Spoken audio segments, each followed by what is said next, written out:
जिने भक्तिर जिने भक्तिर दिने दिने सदा मेस्तु भवे भवे।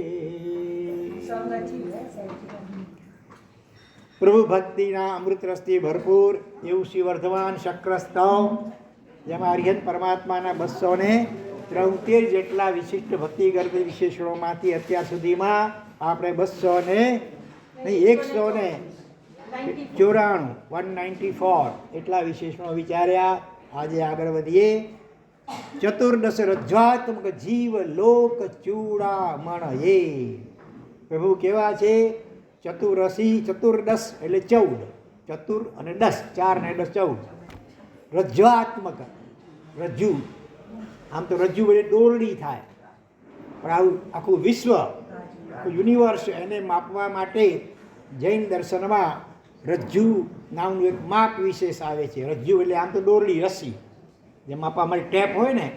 હવે આખા વિશ્વને માપવું હોય તો એક ટેપ કેટલી મોટી જોઈએ? અસંખ્ય કરોડ યોજન બરાબર એક રજ્જુ. અસંખ્ય કરોડ ને કરોડથી ગુણો, એટલા કિલોમીટર નહીં, માઇલ નહીં, એટલા યોજન. અસંખ્ય કરોડ યોજન એટલું થાય એક રજ્જુ રાજલોક. અને એવા 7 રાજલોક ઉપર છે, 7 રાજલોક નીચે છે. આપણે લગભગ વચમાં છીએ. તો આખું 14 રજ્વાત્મક જે લોક, જેટલા જીવલોક બરાબર. ઉપર છે દેવતાઓ મુખ્યત્વે, નીચે છે નારકી મુખ્યત્વે, ભવનપતિ અંતરપા, અને નીચે મધ્યમાં મનુષ્ય અને તિરંજો. એક દેવતા હોય, બહુ સમજો 1000 ટન કે એવું મોટો લોખંડનો ઘોડો લઈ અને ઉપરથી પેલા દેવલોકમાંથી નીચે ફેંકે તો એ 6 મહિનામાં જેટલું અંતર કાપે લગભગ એટલું એક રાજલોક કહેવાય. લોખંડનો ઘોડો જેટલું વજન વધારે હોય ને એટલું વસ્તુ સ્પીડ વધતી જાય. અને એમાં દેવતા પોતાની દેવતાની શક્તિથી જોરથી આમ નીચે ફેંકે તો 6 મહિનામાં એ ઘોડો જેટલું અંતર કાપે લગભગ એટલું આ એક રાજલોક. અસંખ્ય કરોડ યોજન. તો એવું જે ટોટલ 14 રાજલોક, એને 14 બ્રહ્માંડ પણ કહેવામાં આવે છે. એવું જે જીવલોક એટલે આ 14 રાજલોકમાં જેટલા જીવો છે બધા, એના માટે ભગવાન કેવા છે? ચૂડામણી. ચૂડા એટલે મુગટ માથાનો, એનું મણી, એમાં જડેલો મણી. જેમ મુગટ માણસ મુગટથી, રાજા વગેરે મુગટથી શોભે, અને મુગટમાં વળી વિશિષ્ટ કોઈનું રીવો જેવો કોઈ વિશિષ્ટ મણી કે રત્ન હોય તો ઓર વધારે ડીપે. એવી રીતે આ 14 રાજલોક જે જીવલોક આખું છે, 14 વિશ્વ યુનિવર્સ, એમાં ભગવાન ચૂડામણી તુલ્ય છે. જોજો હવે આપણે વિવેચન જોઈએ. દેશ માટે પોતાની બધી કાબેલિયતને કામે લગાડીને, નરેન્દ્રભાઈ મોદી માટે વાત ચાલે છે, દ્રષ્ટાંતથી સમજાવે છે. એક પણ દિવસની રજા ગાળ્યા વિના, થાક્યા વિના, ગભરાયા વિના, પડકારો વચ્ચે, કેટલા વિપક્ષો બધા વિરોધ પક્ષીઓ વિરોધ કરતા અનેક પ્રકારે, એના વચ્ચે પણ પરાક્રમી પગલાઓ ભરનારા વડાપ્રધાન નરેન્દ્ર મોદીજી એ રાષ્ટ્ર ઋષિ છે. કોણે કહ્યું આવું? આવા ઉદ્ગારો બાબા રામદેવના છે. બરાબર. પોતાના આત્મા માટે સંન્યાસ લે છે, દીક્ષા સંન્યાસ, એને ઋષિ કહેવાય. પણ રાષ્ટ્રના ઉત્થાન માટે સંન્યાસ લે તે રાષ્ટ્ર ઋષિ. આવી તેમની પરિકલ્પના બાબા રામદેવની હતી. અને મોદીજી નહીં હોય ત્યારે પણ તેમના કાર્યો બોલતા રહેશે, એવા એમના ઉદ્ગારો હતા. બરાબર. હવે આ ભગવાનના અનુસંધાનમાં આ વાત વિચારીએ.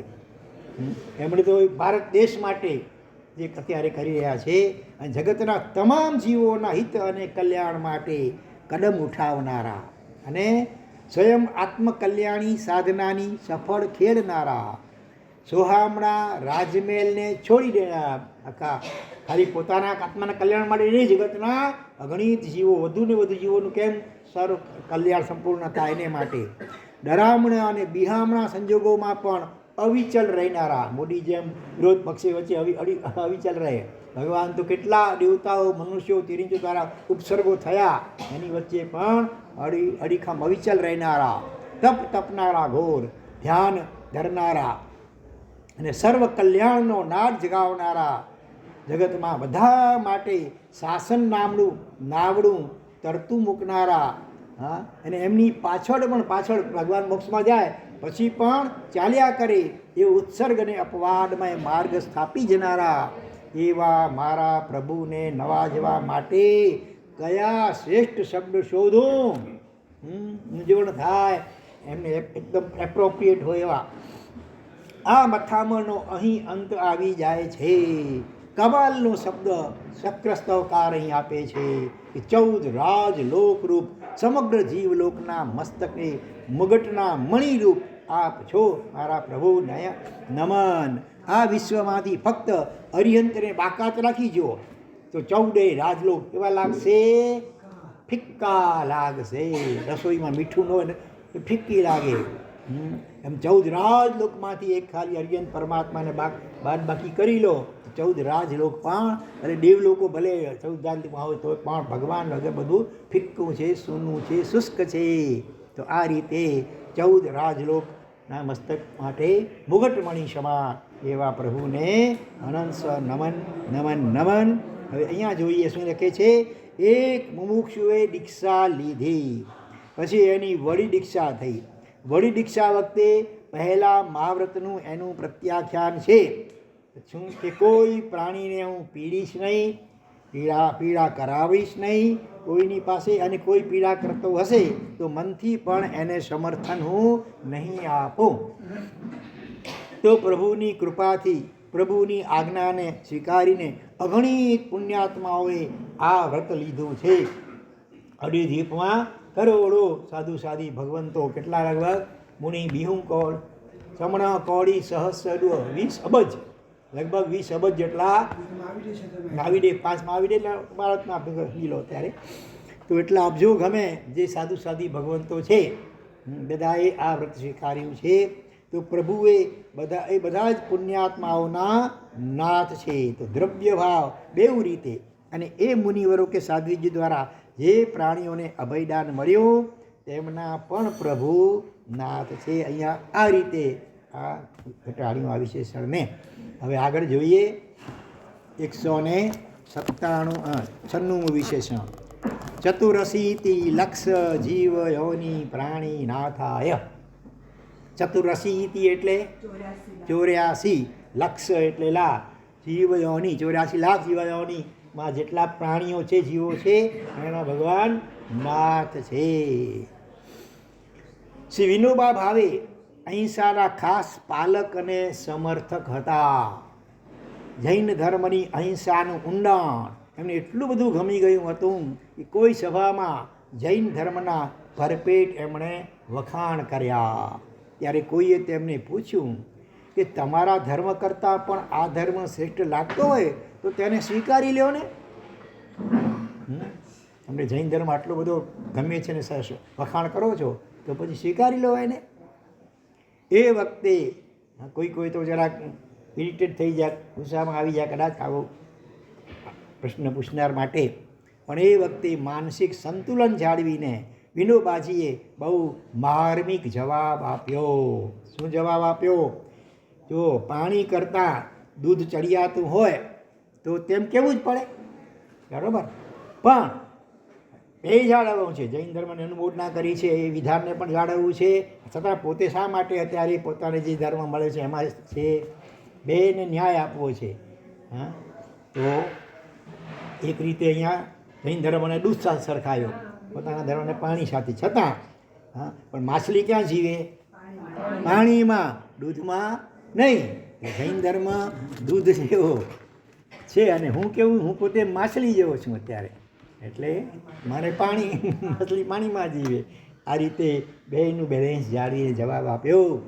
તો વાતનો મર્મ એ હતો કે કોઈક માનવતાની વાતો કરનારા છે, કોઈક ગાય અને ગોવંશની વાત કરનારા છે, કોઈક સમગ્ર પ્રાણી જગત વતી બોલે છે, પરંતુ ગાડીઓ માટે રસ્તા પહોળા કરવા છે અને ત્યારે વચ્ચે ઊભેલા જે સેંકડો ઝાડ કપાય છે એના માટે બોલનારું કોણ છે? બરાબર, ભગવાન સિવાય બીજું કોઈ છે?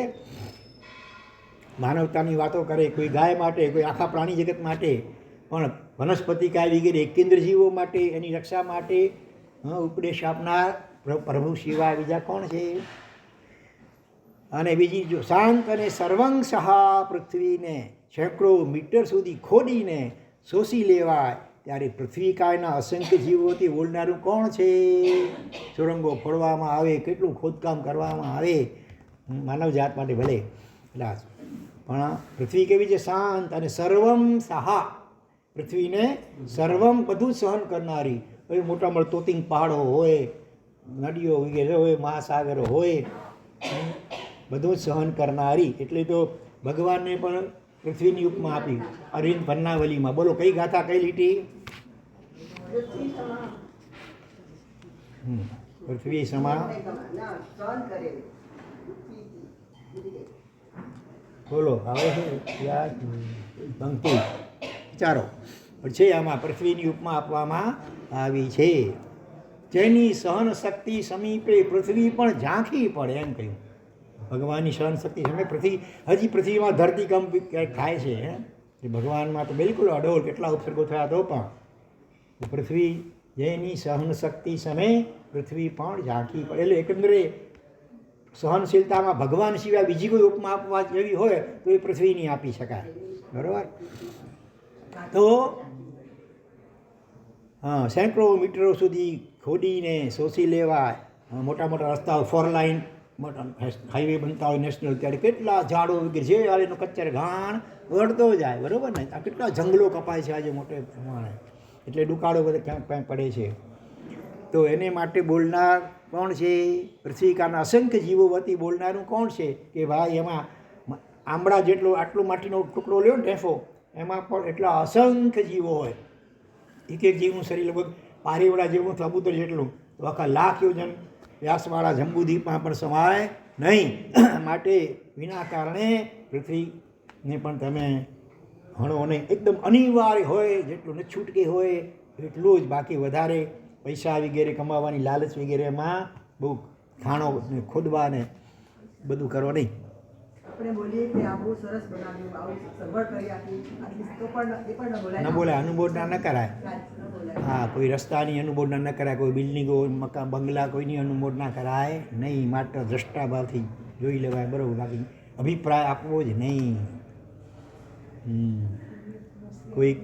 કોઈક વ્યક્તિએ શેઠે બંગલો બંધાયો, આલિશાન બંગલો બંધાયો હતો, અને વળી કોઈક આચાર્ય ભગવાનને વિનંતી કરે છે, સાહેબ પગલાં કરવા પધારો, અને બધું બતાવે છે, પોતાનું એક એક ખંડ બધું બતાવે છે, અને વર્ણન કરે છે. આમ પોસાય એને એમ કે આચાર્યમાં રાજી થઈને કંઈક આશીર્વાદ આપશે.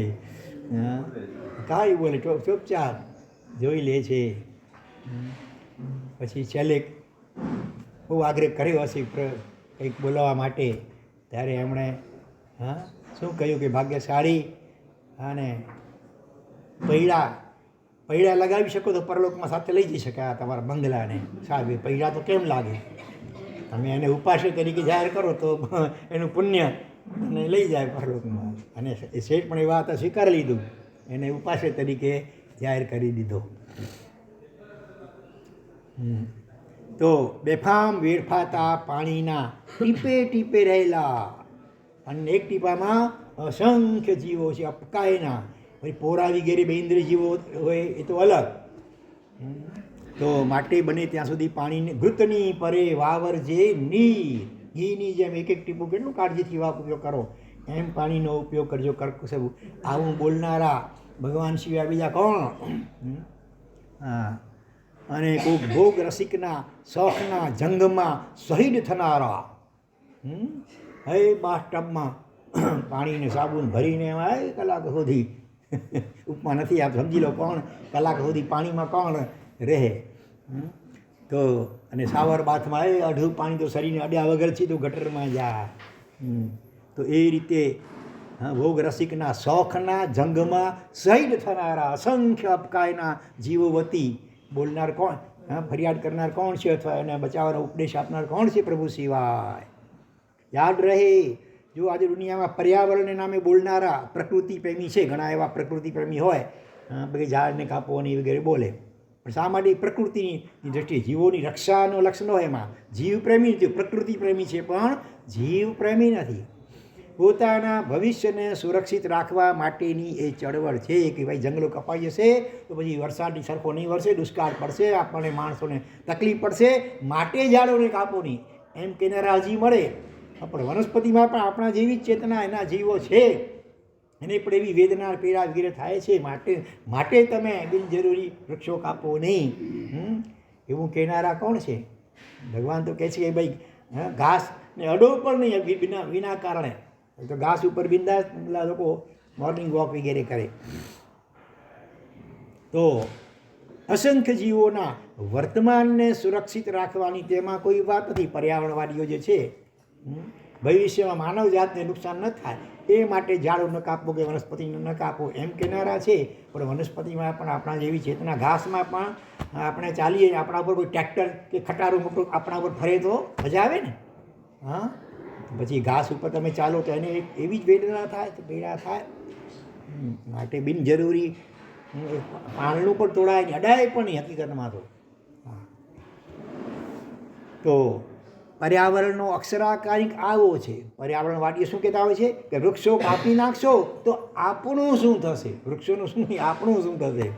પણ પ્રભુના અહિંસાવાદનો અક્ષર આકાર પહેલો હતો પર્યાવરણવાદીઓ, એનો અક્ષર આકાર એટલે એની વાણી આવા પ્રકારની. જ્યારે પ્રભુનો અહિંસાવાદ, એમની વાણી શું છે કે વૃક્ષને કાપશો તો તે જીવનું શું થશે, અને પછી સાથે સાથે હિંસા દ્વારા તમારા પોતાના જીવનું પણ શું થશે, બંને રીતે વિચારો. અને માટે વનસ્પતિ કાયની પણ હિંસાથી બચો. સામાજિક સ્તર ઉપર પર્યાવરણવાદ કદાચ આવકારે ગણી શકાય, એકાંતે વિરોધ નથી, પણ આધ્યાત્મિક સ્તરના મૂલ્યાંકનમાં પ્રભુનો અહિંસાવાદ એ જ જ્વલંત વિજયી છે. સમજાય છે? અહીંયા કહ્યું ભગવાન 14 રાજલોકના ચૂડામણી સમાન. તો કઈ અપેક્ષાએ 14 રાજલોકના નાનામાં નાના જીવોને પણ રક્ષા માટેનો ભગવાને કાળજી કરી છે અને ઉપદેશ આપ્યો છે.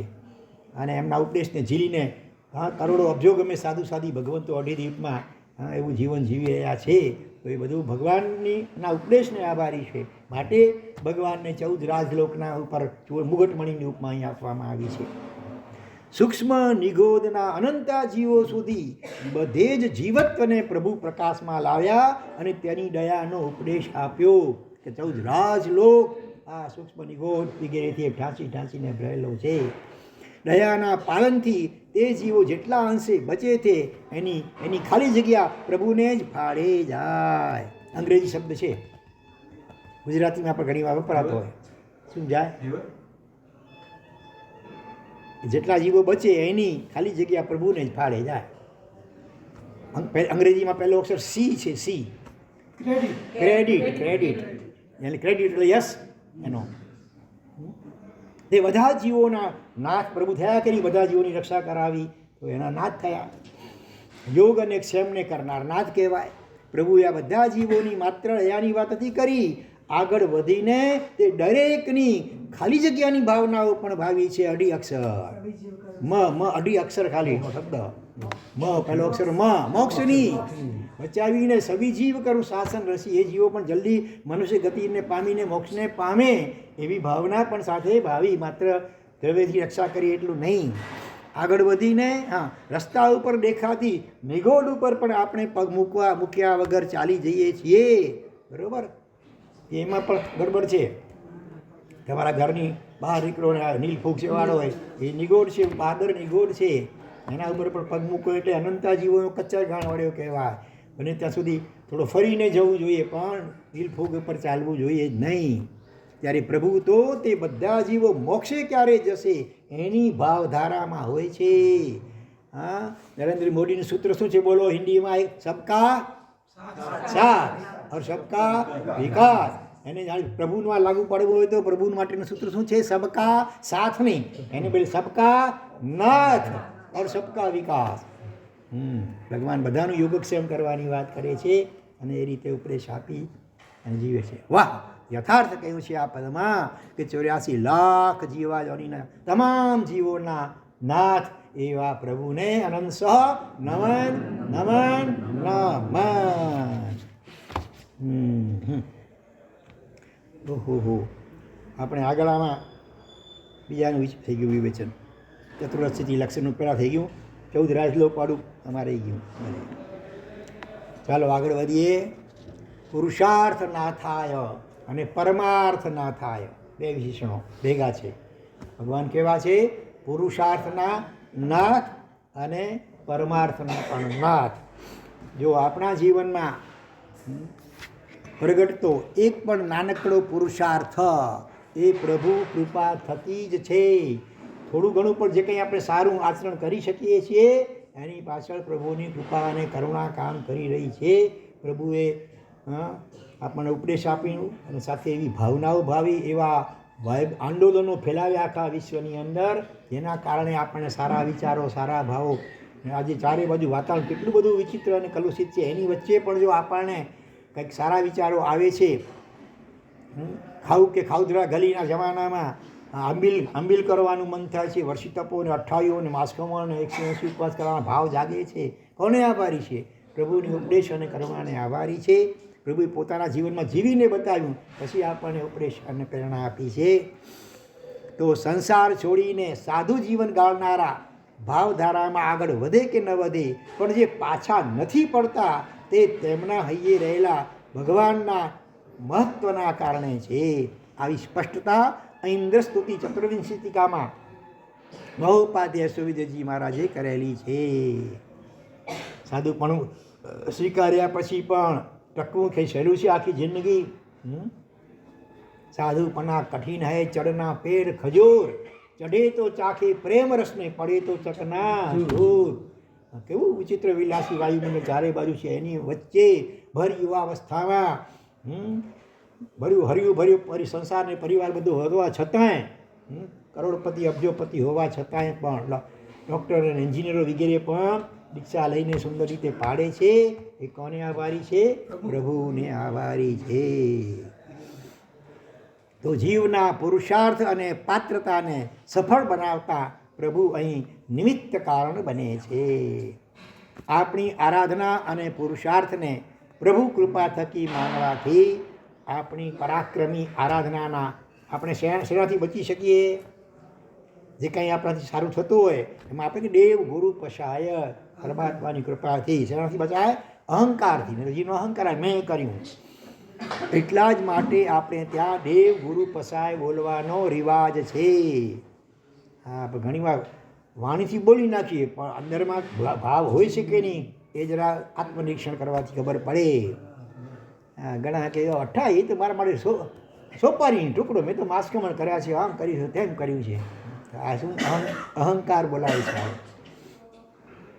કાળ વગેરે પાંચેય કારણોની ઉપર પ્રભુને કઈ રીતે માનશો? 5 કારણ છે ને સમવાય. પુરુષાર્થ ઉપરાંત કાળ, સ્વભાવ, નિયતિ અને કાળ, સ્વભાવ, નિયતિ, પુરુષાર્થ ને કર્મ. પણ ભગવાનની બધાથી ઉપર કઈ રીતે? પ્રભુ પુરુષાર્થ પ્રગટાવે છે. પુરુષાર્થ આપણે લાગે આપણે કરીએ છીએ, પણ એના પણ અદૃશ્યપણે પરમાત્માની કૃપા કરુણા કામ કરે છે. એ ગર્ભિત ખ્યાલ રાખવો જ પડે.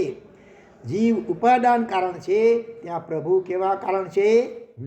નિમિત્ત કારણ. નિમિત્તમાં પણ કેવા નિમિત્ત પાછા વળી? જોરદાર કેવું હોય તો 3.5 અક્ષરનો શબ્દ કયો? 3.5, એમાં 2 અડધા આવી ગયા. પ ઉપરથી છે પ. ભગવાન કેવા નિમિત્ત છે? પ્રબળ, જોરદાર. આમ પ્રભુ આપણા સમ્યક પુરુષાર્થના નાથ છે. પુરુષાર્થ નાથા એવી છે ને, પુરુષાર્થના સ્વામી. પુરુષાર્થ તો જીવ દ્વારા થાય છે ભલે, પણ એમાં પણ પ્રભુના ઉપદેશ વગેરે દ્વારા નિમિત્ત કારણ, પ્રબળ નિમિત્ત કારણ બને છે. હા, ઉપદેશ સાંભળીને પ્રભુનું જીવન પોતાનું જોઈ કરી, વાંચી કરી, સાંભળી કરી અને આપણને પણ કંઈક પુરુષાર્થ કરવાના ભાવો જાગે છે અને પુરુષાર્થ કરી શકાય છે. એમાં એ પણ પ્રભુની કૃપા, કરુણા, ઉપદેશ અને પોતાના જીવનને કારણે છે. હા, હવે અહીં બીજી રીતે પણ વિચારી શકાય. પુરુષાર્થ કેટલા છે ખબર છે? ટોટલ આપણી આર્ય સંસ્કૃતિ કેટલા પુરુષાર્થના પાયા ઉપર ટકેલી છે? 4 પુરુષાર્થ. કયા 4 પુરુષાર્થ? જયેશભાઈ બોલો. 4 પુરુષાર્થ કયા કયા? ધર્મ. પહેલો ધર્મ બોલો, અર્થકામ પહેલા ન બોલો. ધર્મ, અર્થ, કામ અને મોક્ષ. આમ ચારેય પુરુષાર્થમાં પણ મૂળ કોઈ હોય તો ધર્મ પુરુષાર્થ છે. ધર્મથી પુણ્ય બંધાય, એનાથી જીવને ધન વિગે અર્થની પ્રાપ્તિ થાય, એનાથી જ અનુકૂળ વિષયો વગેરેની પ્રાપ્તિ થાય, ધર્મથી બંધાતા પુણ્ય દ્વારા.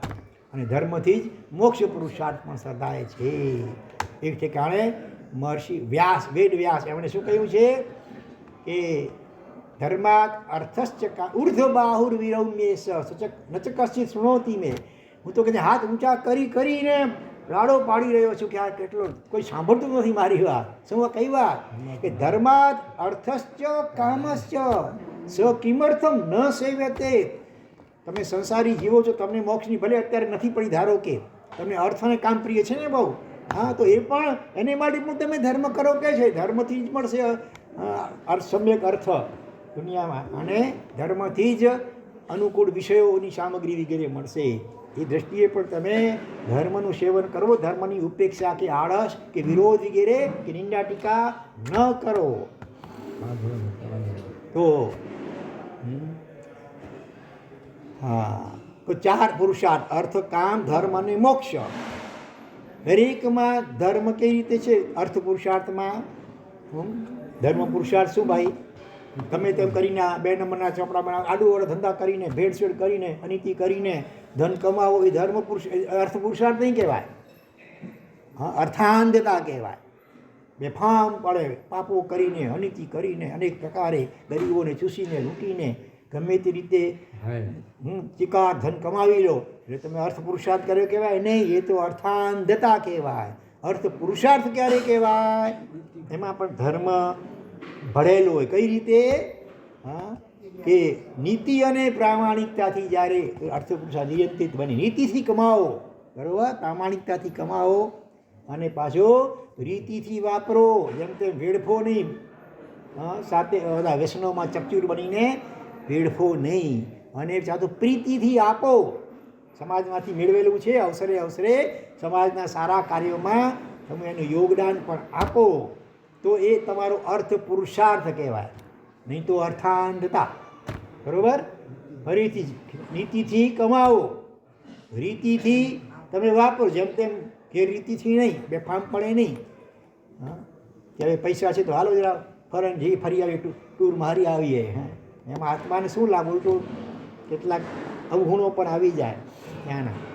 રીતિથી કમાવો, અને આ નીતિથી કમાવો, રીતિથી વાપરો, અને પ્રીતિથી અવસરે બીજાને સમાજને આપો, તો એ અર્થ પુરુષાર્થ કહેવાય. તો એમાં પણ ધર્મ ભળેલો છે આ રીતે, નીતિ, પ્રામાણિકતા વગેરે રીતે.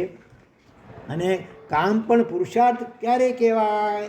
જ્યારે એમાં સંતોષ, વડારા સંતોષ, સ્વપતિ સંતોષ અને વિવેકથી નિયંત્રિત બને, તો એ કામ પુરુષાર્થ કહેવાય, નહીં તો કામાંધતા કહેવાય. પેલા જે અર્થાંધતા, અહીંયા બેફામ બનીને ગમે તે રીતે દુરાચરણ વગેરે કરીને કોઈ મર્યાદાઓ પણ રાખવાની નહીં, જેમ તેમ, તો પછી એ કામાંધતા કહેવાય. એટલે આમાં સંતોષ અને વિવેકરૂપી ધર્મ ભળેલો હોય તો એ કામ પુરુષાર્થ કહી શકાય. અને ધર્મ પુરુષાર્થ, હા, એમાં પણ શું જોઈએ બોલો? તો એ ધર્મ પુરુષાર્થ કહેવાય, નહીં તો કદાચ એમાં ધર્માંધતા, ધર્મ જનૂન. પછી આજે એટલા લોકો જનૂનીથી બીજાનું જે થાય મંદિરો તોડે ફોડે બધાને. હા, તો એ ધર્માંધતા કહેવાય. જ્યારે ધર્મ તો વિધિ અને બીજી 3 અક્ષરની એનાથી અલંકૃત હોય. સ્ત્રીલિંગ વાંચે છે પછી, વિધિ અને ખાલી જગ્યાથી અલંકૃત ધર્મ, એ પુરુષાર્થ. ધર્મ એ પુરુષાર્થરૂપ બને છે. જ પહેલો અક્ષર જ છે, જ જમરૂખનો જ. જયણા, જયણા એ ધર્મની માતા કહેવાય. તો વિધિ અને જયણાથી અલંકૃત ધર્મ એ પુરુષાર્થરૂપ ધર્મ પુરુષાર્થ કહેવાય. અવિધિથી જેમ તેમ કરો તો ન ચાલે, જયણા વગર પણ જેમ તેમ કરો તો ન ચાલે. આ રીતે જોતા દરેકમાં બેકશીટ ડ્રાઇવિંગ તો પ્રભુ અથવા પ્રભુએ પ્રરૂપિત ધર્મનું જ આવ્યું ને. બધામાં ધર્મ, મુક્ત ધર્મ પણ કોણે બતાવ્યો? પ્રભુએ બતાવ્યો. એટલે એ રીતે અર્થ પુરુષાર્થ હોય, કામ પુરુષાર્થ હોય કે ધર્મ પુરુષાર્થ, દરેકમાં બેકસીટમાં ડ્રાઇવિંગમાં તો પ્રભુ જ છે. એટલે આ રીતે પણ પુરુષાર્થના નાથ છે પ્રભુ. ધર્મ પુરુષાર્થ, અર્થ પુરુષાર્થ, કામ પુરુષાર્થ, જે કાંઈ પણ દુનિયામાં થઈ રહ્યો છે સમ્યક પ્રકારે, તો એમાં પણ પ્રભુ જ એમાં નાથ રૂપે છે. પુરુષના અર્થ 4 કયા? પુરુષાર્થ એટલે પુરુષ એટલે આત્મા, જીવ, અને અર્થ 4 કયા? તેમાં શ્રેષ્ઠ એટલે કે પરમ પ્રયોજન. પુરુષાર્થનો એક અર્થ છે પ્રયોજન, પરમ પ્રયોજન છે મોક્ષ.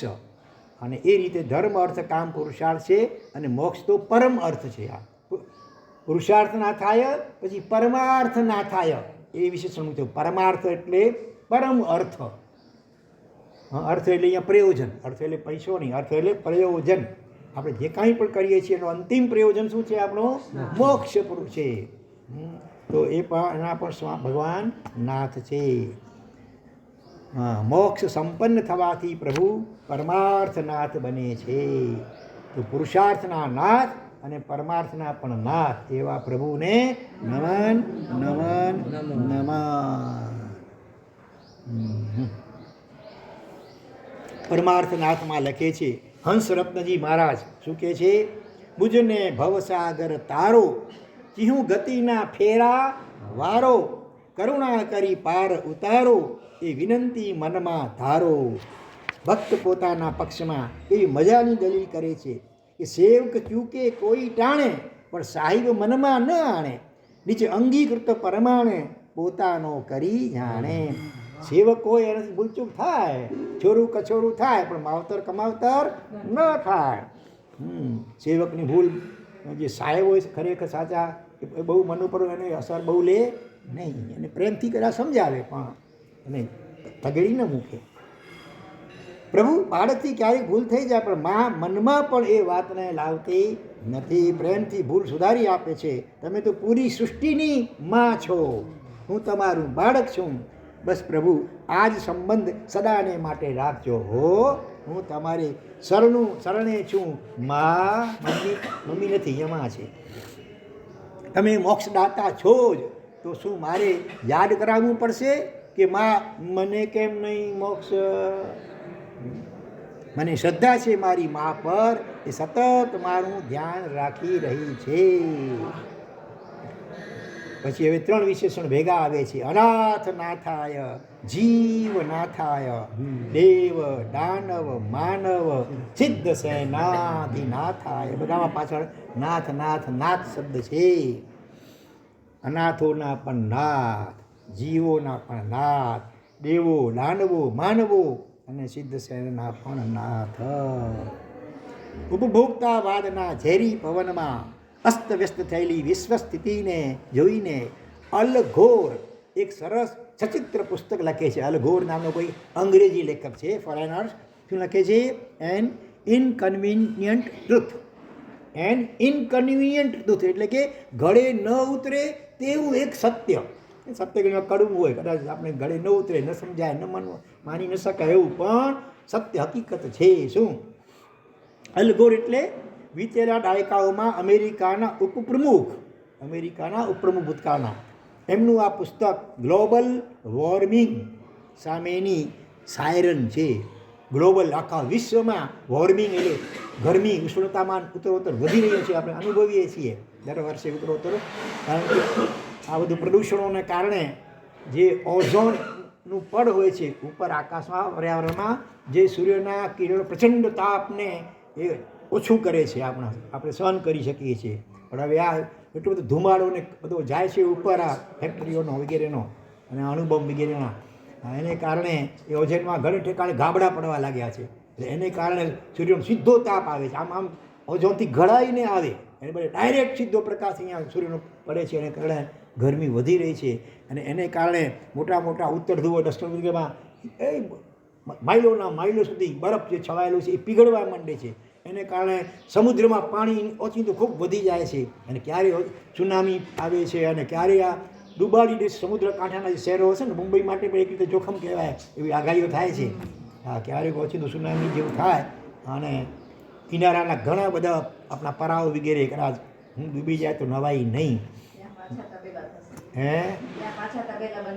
હા, એવી પણ આગાહી 100 વર્ષ પહેલાં બુદ્ધિસાગર સૂર્ય આચાર્ય ભગવાન બહુ વિશિષ્ટ યોગ સિદ્ધ મહાપુરુષ હતા, એમણે કરેલી છે કે વાલકેશ્વરના બંગલાઓ મોટા મોટા છે ને એ તબેલા રૂપે બની જશે, ત્યાં ગાયો અને ભેંસો બંધાયા છે, એવો સમય પણ આવશે. ઘણા ઘણા બીજા મહાત્માઓ હા હા સ્મશાન જેવી થઈ જશે વગેરે વગેરે. અને અત્યારે જોઈ રહ્યા છીએ વિશ્વ કેટલી ડામાડોળ સ્થિતિ, ચારેય બાજુ યુદ્ધો યુદ્ધો યુદ્ધો ચાલી રહ્યા છે, અને ત્યારે એમાંથી અણુયુદ્ધ ફાટી નીકળે કાંઈ કહેવાય નહીં. એકબીજા ઉપર સેંકડો હજારોની સંખ્યામાં એક સાથે મિસાઇલો છોડવામાં આવે છે ને, તો બોમ્બ ગોળા ભલે અણુબોમ્બ નહીં પણ બીજા બોમ્બો કેટલાય ફોડવામાં આવે છે ને, કેટલા લોકો મરી રહ્યા છે રોજના. હા તો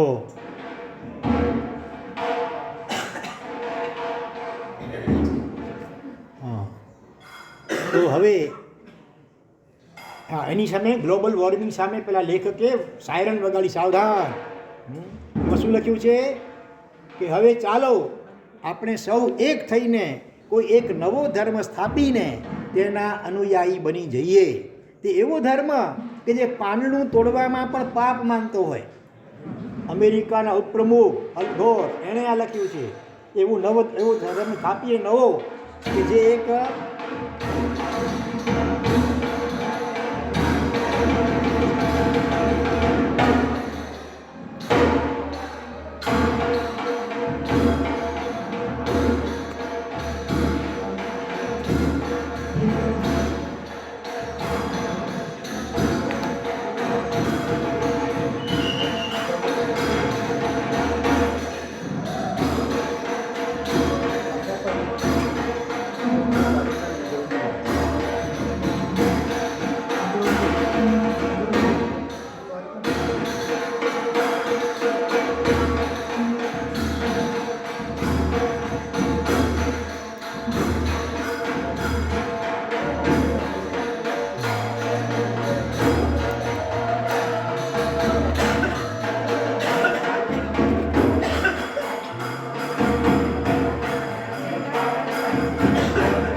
કોઈ વંદન કોઈ કહી જાય.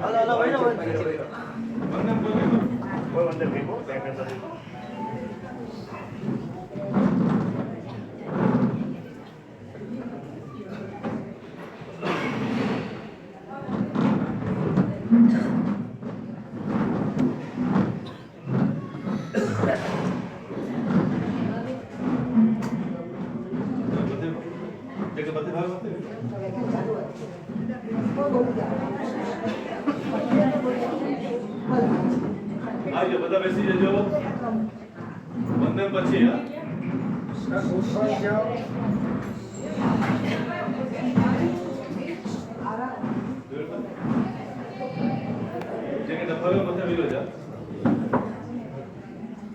બોલે શાંતિનાથ ભગવાન કી જય.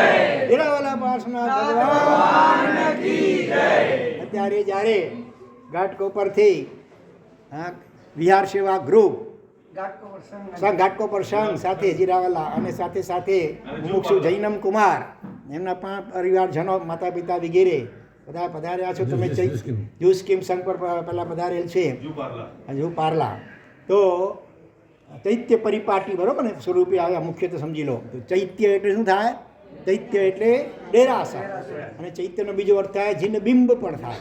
ત્રીજો અર્થ ચૈત્ય એટલે જ્ઞાન પણ ભલે થાય. તો જ્યારે તમે પરમાત્માની ભક્તિ, દેવ અને ગુરુની ભક્તિ, દર્શન વંદન ભક્તિ સ્વરૂપે પધાર્યા છો, ત્યારે અત્યારે કુદરતી વિષય પણ પરમાત્માની ભક્તિનો ચાલુ રહ્યો છે. આજે લગભગ મોટાભાગના સંઘોમાં પ્રસંગે વર્ધમાન શક્ર સ્તવ અને એના દ્વારા પરમાત્માના અભિષેક થતા હોય છે. દીક્ષા મહોત્સવની અંદર પણ એક દિવસ વર્ધમાન સક્રસ્તર દ્વારા પરમાત્માના અભિષેકનો પ્રસંગ પણ રાખવામાં આવ્યો છે. ત્યારે અત્યારે એ વર્ધમાન સક્રસ્તવ એનું વિવેચન ચાલુ છે. 273 જેટલા ભગવાનના અત્યંત ભક્તિ ગર્ભિત વિશેષણો છે. એમાં અત્યારે 200 હું સમજો 199, 200 ને 201 300 ભેગું અત્યારે વિવેચન ચાલુ છે. એમાં તમે આપણે આગળ વધીએ છીએ. એમાં શું છે? ભગવાન કેવા છે? અનાથનાથાય, પછી જીવનાથાય ને દેવ દાનવ માનવ સિદ્ધ સેનાધિનાથાય, આ 3 વિશેષણો સંયુક્ત રીતે છે અત્યારે અહીંયા. ત્યારે આજે વિશ્વમાં જોઈએ તો ઉપભોક્તાવાદ, બસ ભોગવો એને કેને પ્રકારણે એને માટે જે પાપ કરવા પડે આંખો મીચીને મનુષ્યો પાપો કરે છે અને એના કડવા ફળ પણ પછી તો ભોગવવા જ પડે છે, પણ એ જીવને વિચાર આવતો નથી. એટલે ઉપભોક્તાવાદના ઝેરી પવનમાં અસ્તવ્યસ્ત થયેલી વિશ્વ સ્થિતિ આખી, આજે કેટલા યુદ્ધો ચારે બાજુ વિશ્વમાં ચાલી રહ્યા છે, સત્તા માટે, સંપત્તિ માટે. તો એને જોઈને અલ ગોર એક અમેરિકાના વાઇસ પ્રેસિડન્ટ એ વખતના હતા, અને પાછા એમણે એક પુસ્તક લખ્યું છે. એમાં ગ્લોબલ વોર્મિંગ એમ પુસ્તકનું નામ શું છે? એન્ડ ઇનકન્વિનિયન્ટ ટ્રુથ એટલે સત્ય, જે જલ્દી આપણા ઘરે કદાચ ન ઉતરે એવું પણ સત્ય સમજવું પડશે. અને એ પુસ્તક ગ્લોબલ વોર્મિંગ સામે સાયરન જેવું છે. ગ્લોબલ વોર્મિંગ એટલે વિશ્વમાં જે વોર્મિંગ એટલે ઉષ્ણતામાન, ગરમી વધી રહી છે ઉત્તરોત્તર. અને એના કારણ કે આકાશમાં ઓઝોન નામનું આવરણ હોય છે, જે આપણા સૂર્યના કિરણોને સીધા પૃથ્વી ઉપર આવતા અટકાવે છે. એમાંથી ચડાવીને પછી પ્રકાશની તે આવે છે, એને કારણે ગરમી થોડીક કાબૂમાં રહે છે. પણ અનેક ઠેકાણે ઓઝોનમાં ગાબડા પડવા માંડ્યા છે, અને એને કારણે સૂર્યના ડાયરેક્ટ કિરણો પૃથ્વી ઉપર આવે છે અને ગરમીનું પ્રમાણ ઉત્તરોત્તર વધતું જાય છે. એને કારણે ઘણી ઠેકાણે બરફના મોટા મોટા પહાડો છે, જે હિમાલય વગેરેમાં અથવા ઉત્તર ધ્રુવ વગેરેમાં એ બધા પીગળી રહ્યા છે જળબાટા બંધ, ને સમુદ્રની સપાટી પણ ખૂબ ઝડપથી વધી રહી છે. એટલે ઘણી એવી આગાહીઓ છે કે ક્યારેક એ સમુદ્ર કિનારે રહેલા ઘણા બધા શહેરો એ પાણીમાં ડૂબી જશે તો નવાઈ પામતા નહીં. એની સામે સાવધાન કરવા માટે અલ ગોરે આ પુસ્તકમાં શું લખ્યું છે કે હવે ચાલો એક કોઈ એવો નવો ધર્મ સ્થાપીએ કે જે ધર્મ, અને આપણે બધા પછી એ ધર્મના અનુયાયી બની જઈએ. કેવો ધર્મ? કે જે ધર્મ પાંદડું તોડવામાં પણ પાપ માનતો હોય. બરાબર? વનસ્પતિકાયમાં પણ જેટલા જીવ છે આપણા જેવા, માટે વિના કારણે પાંદડાને પણ તોડાય નહીં, પાંદડાને અડાય પણ નહીં. પછી પાણીનું બુંદ પણ વગર જરૂરે ઢોળવામાં પાપ માનતો હોય, ઘીની જેમ પાણીને કરકસરથી વાપરતો હોય. આજે એવી પણ આગાહીઓ થાય છે કે 3રું વિશ્વયુદ્ધ કદાચ પાણીના નિમિત્તે થાય તો નવાઈ પામવી નહીં. ઘણી એવી નદીઓ હોય છે કે 2 દેશોમાંથી, પાકિસ્તાનમાંથી પસાર થાય અને ભારતમાંથી પસાર થાય, અને પછી એને માટે ઝઘડા વગેરે પણ થાય. અને બિનજરૂરી વસ્તુ વપરાશને પણ હિંસા ગણતો હોય. અને બરાબર, આવું કોણે લખ્યું છે? અમેરિકાના ઉપપ્રમુખ અલ ગોરે આવું લખ્યું છે. ત્યારે અહીંયા કહે છે કે એમાં એક વાક્ય આપણું ચાલુ ઉમેરી દઈએ. કયો? એક એવો ધર્મ ઉર્ફે, ધર્મ કયો ઉર્ફે નામ આપવું હોય તો જૈનિઝમ. બરાબર? અહીંયા તો પૃથ્વી કાય, અપકાય, દેવકાય, વાયુકાય, વનસ્પતિકાય દરેકમાં જીવત્વની વાત છે. દરેક જીવોની રક્ષાનું પણ વિધાન ખાસ કરવામાં આવેલું છે. તો હલનચલન કરી શકનારા કીડી, મંકોડા અને વાંડા સુધી જીવત્વ વ્યક્ત છે. માટે ત્યાં તો દયા પણ સહજ બની શકે છે. પણ એકેન્દ્રિયમાં કે જ્યાં ચૈતન્ય અવ્યક્ત છે, વનસ્પતિકામાં હજી તો જો કે સાયન્સ આજનું માનતું થયું, જગદીશચંદ્ર બોઝ થયા, એમણે અનેક એવા મશીનો શોધ્યા, અને વનસ્પતિમાં પણ આપણી જેમ જ હર્ષ, શોક, ભય વગેરે સંજ્ઞાઓ છે એવા ગ્રાફ નોંધ્યા, અને સાબિત કરી આપ્યું કે વનસ્પતિમાં પણ આપણા જેવી ચેતના છે. પણ હજી પૃથ્વીમાં, પથ્થર વગેરેમાં પણ જીવત્વ છે, ચેતના છે, આત્મા છે. એ સાબિત કરતાં હજી વિજ્ઞાનને કદાચ વાર લાગશે, પણ ભગવાને તો હજારો વર્ષથી કહી દીધું છે કે એકેન્દ્રિયમાં જ્યાં ચૈતન્ય ત્યાં પણ ત્યાં એકેન્દ્રિયની દયા દુષ્કર છે. તેમની બ્રીફ લઈને પ્રભુએ સાબિત કર્યું છે કે પ્રભુ સૌના છે, અનાથ જેનું કોઈ ન હોય એના પણ ભગવાન નાથ છે. પેલી સ્તુતિની પંક્તિમાં પણ આવે છે, જેનું ન થાતું કોઈ જગમાં તેહના થાતા તમે, શું કહું સંપૂર્ણ છટકાયો તણી માતા તમે. ભગવાન આ જગતમાં જેનું કોઈ ન હોય, નિરાધાર હોય, પણ એના પણ ભગવાન નાથ બનવા માટે, એને શરણ આપવા માટે ભગવાન તૈયાર છે. ભગવાન કોઈનો ભૂતકાળ જોતા નથી. ગમે એવો પાપીમાં પાપી જીવ હોય, હા, એને પણ ભગવાન શરણું આપવા તૈયાર છે કે નહીં. રોહિણી જેવા ચોરને પણ ભગવાને શરણું આપ્યું. દૃઢ પ્રહારી જેવો એકી સાથે 4 હત્યાઓ કરનાર એને પણ ભગવાનના શાસને શરણું આપ્યું, ચારિત્ર આપ્યું, અને 6 મહિનામાં કેવળ નામ પામીને મોક્ષમાં પણ પહોંચી જાય છે. એવા અનેક ઉદાહરણો છે. ચંદ્ર કૌશિક નાગે ભગવાનને ડંખ આપ્યો, એને ભગવાને પ્રેમથી બુજ્જ કહીને પ્રતિબોધ પમાડી અને ક્યાં પહોંચાડી દીધો? ચંદ્ર કૌશિક નાગને 8મા વૈમાનિક દેવલોકમાં પહોંચાડી દીધો. ભગવાનનો વિરોધ કરનાર ઘોષાળો, અનેક પ્રકારે ભગવાનની આસાધનાઓ કરનારો, ભગવાન ઉપર તેજોલેશિયા ફેંકી દેનારો એવો ઘોષાળો, એને પણ ભગવાને ક્યાં પહોંચાડી દીધો? 12મા વૈમાનિક દેવલોકમાં દેવ બનાવી દીધો. હા, પોતાનો વિરોધ કરીને ભગવાને આ કહ્યું છે બરાબર નથી એમ કરીને પોતાનો અલગ ચોકો જમાયો. ભગવાનનો સંસાર પક્ષનો જમાઈ, શું નામ એનું? જમાલે. એનું પણ ભગવાને કોઈને તરછોડ્યો નથી. એટલે ભગવાનનું શાસન એવું છે, બધા એને સપ્રેમ સ્વીકારે છે. જગતમાં માટે ક્યારેય પણ આપઘાતનો વિચાર પણ કરવો જોઈએ. ગમે એટલા દુઃખોની ઝડીઓ વરસે, તોય ભગવાન કહે છે ભાઈ આવી જાઓ, આ શાસન તમારા માટે સ્થપાયેલું છે. પેલો કઠિયારો, અને એણે ભિખારીની વાત કરીએ તો ભિખારીને પણ ચારિત્ર આપવામાં આવ્યું હતું. બોલો ઘાટકો પ્રવાસીઓ, બોલો કયા ભિખારીને? પછી એ શું બને છે આગળ જતા? સંપ્રતિ મહારાજા. આગલા ભાવમાં કોણ હતા? ભિખારી હતા. લોકો બધા હડ આગળ ચાલ, અને કોઈ આપે તુચકારથી આપે વાસી ભોજન. હા, એને જોયું કે આ મહારાજ સરને બધા સાહેબ પધારો કરીને બધું વરાવે છે. એટલે એમણે મહારાજ પાસે યાચના કરી, પછી ગુરુ મહારાજ પાસે લઈ જાય છે, અને આખરે ખાવા માટે જ દીક્ષા લીધી છે. ત્યાર પછી બીમાર પડે છે રાત્રે, અને જ્યારે જે શેઠિયાઓ પહેલાં હર કરતા હતા અને બધા પગ આપવા લાગી ગયા, ત્યારે અનુમોદના કરે, ધન્ય છે આ ભગવાને બતાવેલા ચારિત્ર માર્ગને. હું તો કાંઈ જાણતો નથી એના વિષયમાં, અંગૂઠા સાફ ખાવા માટે જ મેં તો રીસરી લીધી છે. તોય પણ આ વેશને ધન્ય છે કે જેને આવા મંત્રીશ્રો અને શ્રેષ્ઠીઓરીઓ પણ આ રીતે એની પગે લાગે છે, નમસ્કાર કરે છે. એની અનુમોદના કરતાં શું બની ગયા? સમ્રાટ સંપ્રતિ બની ગયા.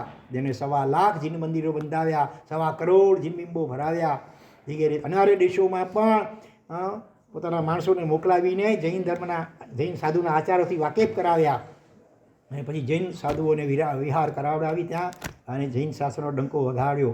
તો આ ભિખારીમાંથી સમ્રાટ જેમ બનાવી દીધો સંપ્રતિ. એવી રીતે કઠિયારો, એને પણ દીક્ષા આપવામાં આવી હતી. બોલો, ખ્યાલ છે કોઈ કઠિયારાનું નામ? નામ ભલે જો કે પ્રસિદ્ધ નથી, પણ ભગવાનના સમયની જ લગભગ આ વાત છે. સુધર્મા સ્વામી જે વખતે હતા, અને એમણે કોઈ કઠિયારો હતો, અને પણ એનું વિશિષ્ટ જ્ઞાન આપણે હતું આપણે સુધર્મા સ્વામીને. એટલે લલાટ ઉપરથી ઓળખી ગયા કે આ જીવ છે હળું ભવ્ય આત્મા છે. એટલે એમને ચારિત્ર આપ્યું. કેટલાક અજ્ઞાની લોકો મસ્કરી કરવા લાગ્યા, એ ખાવા માટે શબ્દો, ખાવા માટે લીધી વગેરે. હા, અને એટલું જ નહીં, ખાલી વાતો કરી નહીં, પણ કાંકરી ચાળો કરવા લાગ્યા. ક્યારેક ખનીલ ભૂમિ જતા હોય કે ગોતરી માટે નીકળેલા હોય લોકો, અજ્ઞાની લોકો ગમે તેમ બોલે ત્યાં સુધી ઠીક, પણ કાંકરી ચાળો પણ કરવા લાગી ગયા. સહન થયું તો સહન કર્યું, પણ પછી લાગ્યું કે હવે વાત વધતી જાય છે. એટલે પછી એણે ગુરુ મહારાજ પાસે રજૂઆત કરી કે આ સ્થિતિ છે, હવે શું કરવું?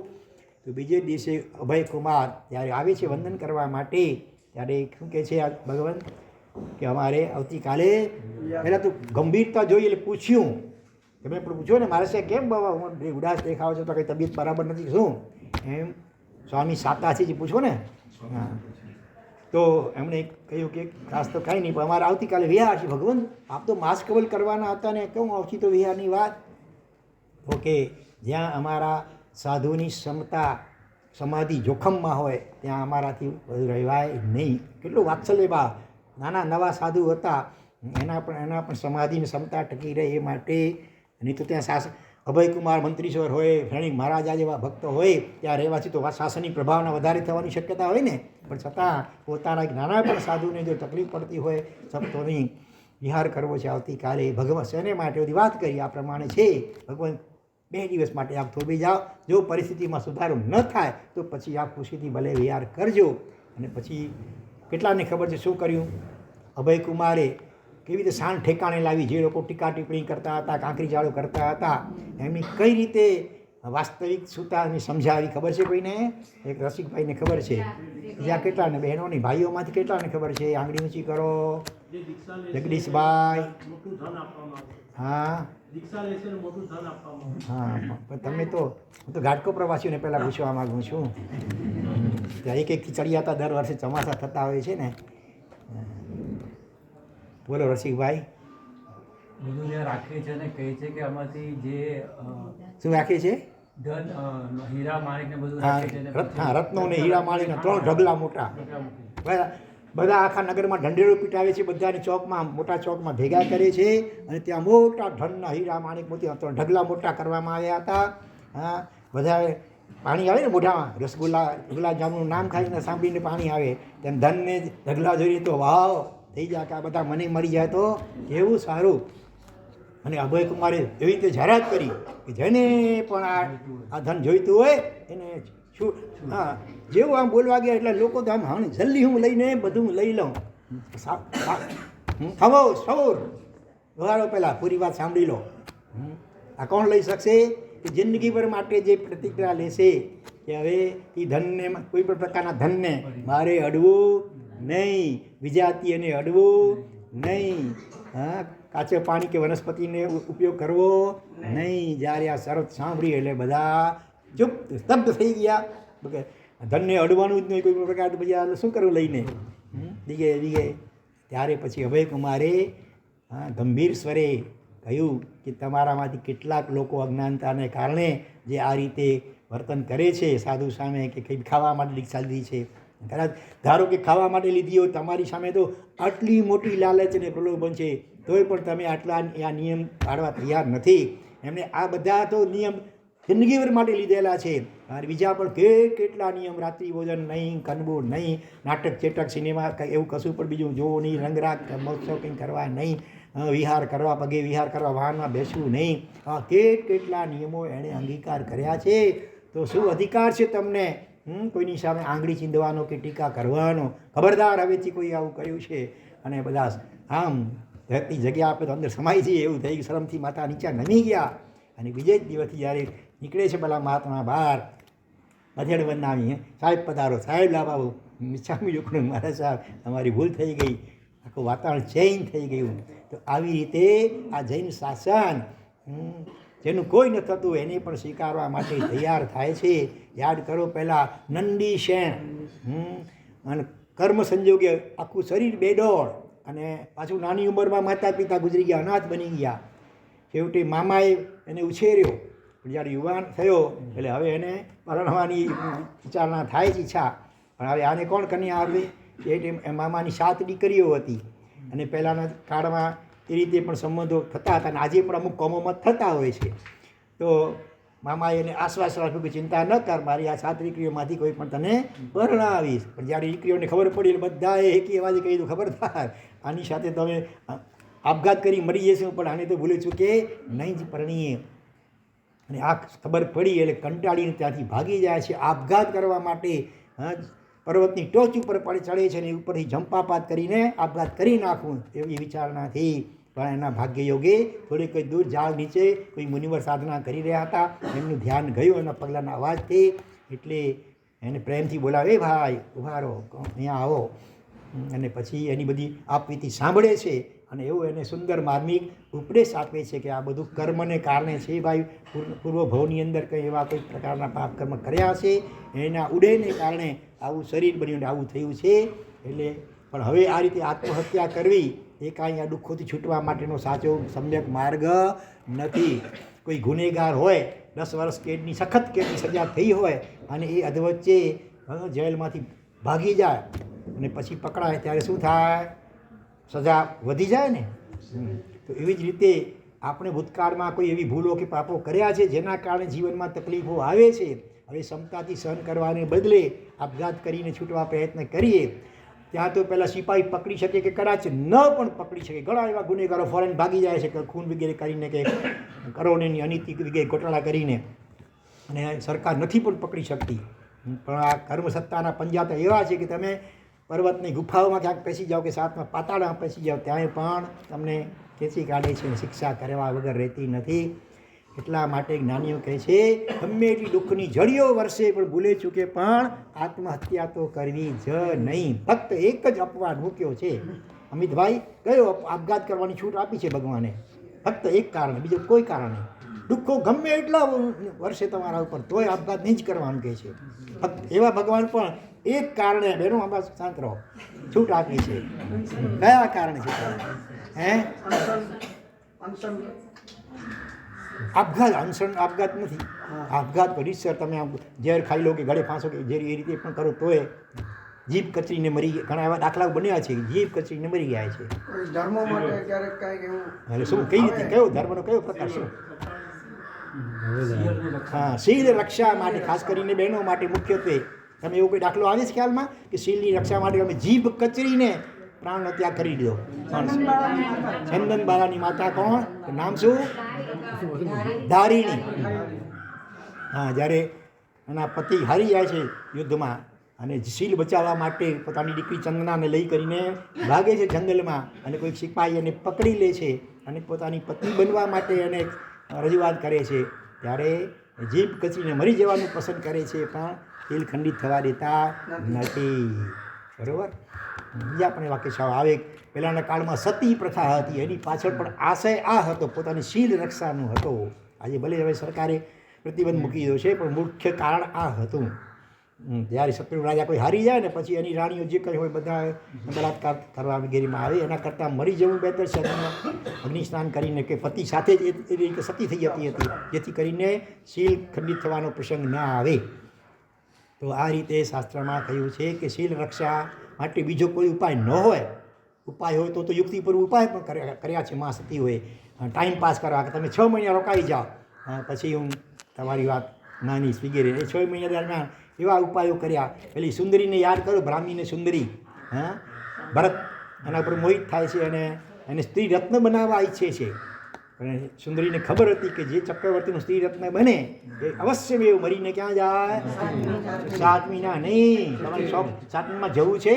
ભગવાને ના પાડી છે. ભગવાન કે સ્ત્રી ગમે એટલા પાપ કરે બધું તમને કન્સેશન આપી દે કે 6ઠ્ઠી નરકથી નીચે નહીં. એ અમારા માટે રિઝર્વેશન છે, પુરુષો માટે. પુરુષો અત્યારે નહીં, ભલે આ કાળમાં તો વધુમાં વધુ 2 નરક છે. છેલ્લું નબળું શરીર છે એટલે. પણ પહેલું સંગળ હોય તો 7મી નરકમાં પણ જઈ શકાય. મહાવીર ક્ષેત્રમાંથી આજે પણ જે મોક્ષમાં પણ કેટલે જઈ શકાય છે એમ સીધા 7મી નરકમાં પણ જઈ શકાય છે. તો એવું મજબૂત શરીર છે એને કારણે પાપના અધ્યવસાય પર એટલા તીવ્રતમ કક્ષાએ થઈ શકે કે 7મી નરકમાં પણ જઈ શકે. જેનાથી તો કંઈ શું વાત હતી? સુંદરી. હા, એમણે શું કર્યું? જગદીશભાઈ બેનો શાંત રહો, અત્યારે મૌન રહો. જગદીશભાઈ બોલો. મોરી અંતાણ. 60,000. હા, 60,000. 2-3 જણા છે બધાની લાજ રાખે છે બધા વતીથી. 60,000 વર્ષ સુધી એમને દિગ્વિજય કરતા લાગ્યું. 6 ખંડ પૃથ્વીને જીતવી એટલે નાની નાની વાત હોય. 60,000 વર્ષ લાગ્યા ભરત ચક્રવર્તીને. પણ એ દરમિયાન દરરોજ આંબીલ 60,000 વર્ષ આંબીલ કર્યા એટલે શરીર એકદમ સુકાઈ ગયું. ચક્રવર્તી પાછા આવે છે, તપાસ કરી સુંદરી ક્યાં? સુંદરીને બોલાવવામાં આવે છે અને એના ડેડાર જોઈને એક તો હેપતાઈ ગયા. અરે આ શું કે શું થયું? તબિયત નહોતી બરાબર કે ખાવાનું નહોતું મળતું શું? પછી ખબર પડી કે આ રીતે રત્ન બનવાની ઈચ્છા નથી, માટે આ રીતે કરીને પોતાના રૂપને એકદમ ચોસવી નાખ્યું શરીરને. શીલ રક્ષા માટે મા સતીજીઓએ આવા પરાક્રમો કર્યા છે. બીજા પણ ઘણા યુક્તિપૂર્વક, જેમ મલ્લિકુંવરી એમણે પણ પોતાના ઉપર મોહિત થયેલા 6 રાજાઓ જે આગળના ભાવમાં મિત્ર હતા એને પ્રતિબોધ પમાડવા માટે શું કર્યું હતું? રોજ એક કોળીઓ પોતાના જેવી આબેહૂબ પૂતળી બનાવી સ્ટેચ્યુ, અને ઉપર ઢાંકણું ખુલ્લું રાખીને રોજ એક કોળીઓ અંદર નાખતા જાય. અને પછી જ્યારે 6 રાજાઓ આવે છે અલગ અલગ દિશાએથી જ્યારે, અને એવું આબેહૂબ પૂતળું હતું સાક્ષાત જાણે મલ્લિકુંવરી લાગે. અને મલિકુંવરી પણ પુત્રીની પાછળ છુપાયેલી હતી. નડવેથી ઢાંકણ ખોલે છે અને જે ભયંકર વાસ દુર્ગંધ આવે છે, બધા ડૂચા મારે છે અને ઉલટી થવા લાગી જાય છે. ત્યારે સાક્ષાત બધી પ્રગટ થઈને પછી આ ઉપદેશ આપે છે કે તમે જેના ઉપર આ મોહિત થયા છો ને, એ જ આંગોડાથી આ શરીરમાં જાય છે ને એ જ આહાર આમાં નાખવામાં આવ્યો છે. તો શું છે આ શરીરમાં? ચામડી ખાલી ઉતારીને કલ્પના કરો આ શરીરની તો ચિત્રી ચડે, ઉપકા આવે. એવું બધું અંદરમાં જ ગટર. તો અને એ રીતે છે આ મોહિત થયેલા રાજાઓને પણ પ્રતિબોધ પમાડીને આગળ જતા એમને પણ દીક્ષિત કર્યા. બીજી પણ અનેક મહાશક્તિઓએ અલગ અલગ અનેક આવા પ્રસંગો છે. તો આ જૈન શાસન ભગવાને તો અનાથોના પણ નાથ, જેનું કોઈ દુનિયામાં ન હોય એણે પણ આપઘાત કરવાની જરૂર નથી. ભગવાનના શાસનને શરણે ચાલ્યા આવો, ચારિત્ર અંગીકાર કરો તો આ લોકમાં સુખી થશો અને પરલોકમાં પણ સુખી થશો. આ બધું સમજીને તો જૈનમ કુમાર અને સાથે જીનેશ કુમાર ઘાટકો પર સંઘને આંગણે 7 ડિસેમ્બરના ચારિત્ર અંગીકાર કરવા માટે તૈયાર થયા છે. અને તમે બધા પણ ખૂબ સમાચાર મળતા રહે છે કે શું જોરદાર ઉલ્લાસ છે, બધા થનગની રહ્યા છે. ક્યારે જલ્દી 3 ડિસેમ્બર આવે, 3 થી 7મી ડિસેમ્બર અને ધામધૂમથી એની ઉજવણી કરીએ. એમાં પણ મુખ્ય દાતા તરીકે રસિકભાઈ, આખો એનો પરિવાર ભલે એ એમણે સરસ સુંદર મજાનો લાભ લીધો છે. જેટલી આપણે અનુમોદના કરીએ એટલી ખરેખર ઓછી છે. બરાબર. હવે તમારામાંથી કોઈને કંઈ પ્રશ્ન પૂછવો હોય તો પૂછો, થોડીક વાર એ રાખીએ કાંઈ. એટલે પ્રભુને અહીંયા અનાથોના નાથ કયા, બધા જીવોના પણ નાથ કયા. એટલું જ નહીં, દેવ હોય, દાનવ હોય, માનવ હોય કે જીતેલી સેનાના અધિપતિ રાજા હોય કે પછી સિદ્ધસેન, અહીંયા સિદ્ધ સેનાધિનાથ થયા. સિદ્ધસેન દિવાકર સૂરી જાણે એના રચયિતા પણ કહેવાય છે. એટલે એ રીતે એનું નામ પણ અંદરમાં આવી ગયું. અને બીજી રીતે સિદ્ધસેન, જેની સેના સિદ્ધ થઈ ચૂકેલી છે, કોઈ એને હરાવી જ ન શકે એવી અજેય થઈ ચૂકેલી છે. એના બધા એના રાજા હોય, ચક્રવર્તી હોય, દેવતા હોય, દાનવો હોય કે મોટા મોટા મનુષ્યો, બધા એના ભગવાન કેવા છે? અધિનાથ છે. તો આપણે કેટલા ભાગ્યશાળી છીએ કે આવા પ્રભુનું આપણને શાસન મળ્યું છે. મનુષ્ય ભાવ પણ કેટલો દુર્લભ છે ખબર છે? 2000 સાગરોપમનો ત્રસ પર્યાય કહેવાય. કોઈ પણ જીવ ત્રસ જીવ તરીકે, ત્રસ એટલે 2 ઇન્દ્રિયથી માંડીને પંચેન્દ્ર સુધીના જીવો ત્રસ કહેવાય. પછી મનુષ્ય હોય, દેવતા હોય, પશુ પક્ષી, કીડી મંકોડા વગેરે પણ હોય. તો વધુમાં વધુ 2000 સાગરોપમ. એ દરમિયાનના જીવ જો સમ્યક પુરુષાર્થ કરી અને મોક્ષને ન પામી શક્યો અથવા સમ્યક દર્શન પ્રકાશ ન પામી શક્યો તો પછી કમ્પલસરી એક કુદરતી શાશ્વત નિયમ છે. કોઈ ભગવાને નિયમ બનાવ્યો છે એવું નથી. આપણે કુદરતી શાશ્વત આવ્યો નિયમ છે કે અવશ્ય એને એકેન્દ્રિયમાં જવું જ પડે. પૃથ્વી, પાણી, વાયુ, અગ્નિ અને વનસ્પતિ, આ એકેન્દ્રિયમાં કર્મસત્તા કે કુદરત એને મૂકી જ દે. એમને આટલો ચાન્સ આપ્યો હતો છતાં તે કેમ સવડો પુરુષાર્થ ન કર્યો? કેમ તે તારી જાતને, અસલી જાતને ન ઓળખી? તો જા ફરીથી એકલો ઘૂંટતો પછી એમ કરીને આપણને એકેન્દ્રિયમાં ધકેલી દે. પણ એમાં પંચેન્દ્રિયના ભાવો કેટલા? વધુમાં વધુ મેક્સિમમ ભાવો તો કે 1000, 2000માંથી 1000 સાગરોપમ પાઠ થઈ ગયા. વિકલેન્દ્રિયના 1000 સાગરોપમ. એમાં પણ મનુષ્યના ભાવો કેટલા ખબર છે? કેટલા? 48 મનુષ્ય ભાવ. આટલા 2000 સાગરોપમના ત્રસ પર્યાયમાં માત્ર 48 ભાવ મનુષ્યના. એમાં હવે જૈન મનુષ્યના તરીકેના કેટલા ભાવો હશે? વિચાર કરો. મોટે ભાગે તો વાસી વગેરે આવી કેટલી કોમો છે માંસાહારી. દુનિયાની 95% વસ્તુ આજે માંસાહારી થઈ ગઈ છે. એવા કુળમાં આપણો જન્મ ન થયો અને આવા અહિંસામય, કરુણામય, દયામય, જીવ માત્ર પ્રત્યે નિસ્વાર્થ પ્રેમનો સંદેશો આપનારા જૈન શાસનમાં આપણો જન્મ થયો. એટલે કેટલી આ દુર્લભતમ તક કહેવાય આપણને અત્યારે. એટલે એ દુર્લભતમ તકને ખરેખર સાર્થક કરવી હોય તો એને માટે રાજમાર્ગ તો આ ચારિત્ર માર્ગ જ છે. એટલે ભાવના તો રોજ આ ભાવવી જોઈએ કે સસનેહી પ્યારા રે સંયમ કબહી મિલે. અને જે ભાગ્યશાળીઓ ભર યુવાવસ્થામાં આ રીતે ઉગતી યુવાની બંને જણાની 22 વર્ષની ઉંમર, બંને જણા શું કઈ ડિગ્રી કહેવાય? BMS, bachelor of management service. એવી ડિગ્રીને પામેલા છે. સાધન સંપન્ન તમે જોઈ રહ્યા છો. મુખ્ય લાભમાં રસિકભાઈ આ પરિવાર લીધેલો છે. તેમ છતાં પણ દાદાજી હા હા બરાબર. શું નામ દાદાજીનું?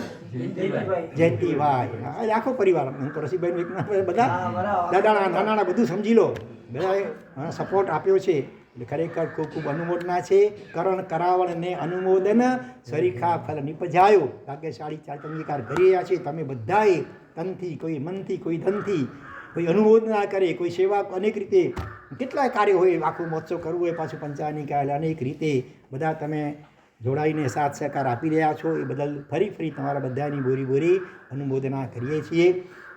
અત્યારે બીજા પણ આજે 3-4 સંઘો રવિવાર છે એટલે આવવાના છે, વધારે લંબાવતો નથી. પણ સાથે સાથે આ એક પુસ્તક છે જેના હૈયે શ્રી નવકાર તેને કરશે શું સંસાર. આ 7મી આવૃત્તિ છે ગુજરાતીમાં. અંગ્રેજી ને હિન્દીમાં પણ 2500 નકલો ખલાસ થઈ ગઈ. હજી હમણાં પણ ડિમાન્ડ છે કે અંગ્રેજીમાં હોય તો અમને જોઈએ છે કે અંગ્રેજીનું મીડિયા અત્યારે ચાલે છે. હા તો આ 7મી આવૃત્તિ છે. જેમણે પણ ન વાંચી હોય જરૂર વસાવવા જેવું પુસ્તક છે. અને એ પણ અત્યારે માત્ર કેટલો મોંઘવારીનો જમાનો છે, 200 રૂપિયાથી પણ વધારે લાગત એની છે. હા છતાં એમાં કિંમત માત્ર 100 રૂપિયા છાપેલી છે. એમાં પણ વળી ભાગ્યશાળી એક પરિવારે કન્સેશન 50% લીધું એટલે માત્ર અત્યારે 50 રૂપિયામાં જ તમને આ પુસ્તક ઉપલબ્ધ છે. અહીંયા ભોજનશાળામાં અહીંયા જ સ્ટોલ રાખવામાં આવેલ છે. ત્યાં કાઉન્ટર છે ને તમારે પાસ વગેરે ત્યાં જ મૂકવામાં આવેલ છે. માટે જરૂર આ પુસ્તક, તેમાં વર્તમાન કાળના નવકાર મહામંત્રના લગભગ 150થી જેટલા દૃષ્ટાંતો આની અંદર આપેલા છે. એ વાંચતા આપણને નવકાર મહામંત્ર પ્રત્યેની શ્રદ્ધા અત્યંત મજબૂત બની જશે. ઘણાને આજે શ્રદ્ધા ઉપર ચલી હોય, મારા સાહેબ બહુ તકલીફ આવે, કોઈક મંત્ર દેવો ને ત્યાર પછી જો મનથી કે આ કે નવકાર મહામંત્ર નહોતો વાંચે એટલે મારે જ અચે તો તારે હા એનાથી ચડી ગયા તો બે કયો મંત્ર નાખી દેવું મારા છે એને છતાં કંઈ થઈએ નહોતો ભલે નહોતોથી અહીં કેટલો રોજ જાપ કર્યો હતો નિયમિતપણે. મારા સાહેબ આમાં તો ખોટું નહીં બોલું ભલા રોજ ત્યાં નિયમિતપણે કહ્યું તો હલ્દી જલ્દી અહીં કહ્યું તો પાણી નેપટ રોજ નિયમિતપણે એટલે માગ વહીને સાંજો આસન તપે નહોતો જરા એટલે એકડી માગ હોય તો નહોતા કંઈ બાકી અહીંયા હલ્દી ચાલતી થોડુંક કંઈ નહોતા. અને પછી આપણે ફરિયાદ કરીએ કે મકવા મંત્રમાં કંઈ દમ નથી તો એમાં કેટલું દમ, એ તમારી ફરિયાદમાં દમ કેટલું. હવે 6 મહિના સુધી નિયમિત પણ એક પણ દિવસ ખાડો પાડ્યા વિના એક મારા તમે ગણો. હા શિવમસ્તુ સર્વ જગત, જગતના ત્રણેય લોકના સર્વે જીવોનું કલ્યાણ મંગળ અને શીઘ્ર મોક્ષ થાવ આવી ભાવનાપૂર્વક માત્ર ભલે એક વાદી માળા પણ નિયમિતપણે તમે ગણો. પછી તમે જુઓ એના ચમત્કારો કે અનુભવ. પછી તમે 6 મહિના પછી આવીને ફરિયાદ કરો તો કંઈક વજૂદ હજી અમે માનીએ, પણ એના સિવાય એમને ફરિયાદ કરો તો એ કેટલું વજૂદ ઘણા. અથવા તમે નવકાર લખો, રોજના ઓછામાં ઓછા 12 નવકાર પણ તમે નિયમિતપણે લખો 6 મહિના માટે, પ્રયોગ કરી જુઓ કેવું ચમત્કારી પરિણામ આવે છે. એના પણ આજે ઢગલાબંધ દૃષ્ટાંતો છે નવકાર લેખનના પણ.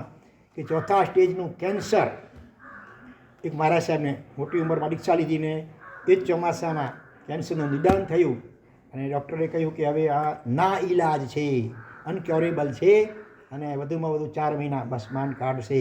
પણ જ્યારે બીજા મારા સાહેબની પ્રેરણાથી ધીરે ધીરે નવકાર લેખનમાં જોડાયા, મગજની સ્થિતિ, મગજનું કેન્સર 4થા સ્ટેજનું, આખા દિવસમાં એક નવકારમાં માંડ લખી શક્યા, એક જ નવકારમાં સમજાવી પટાવીને.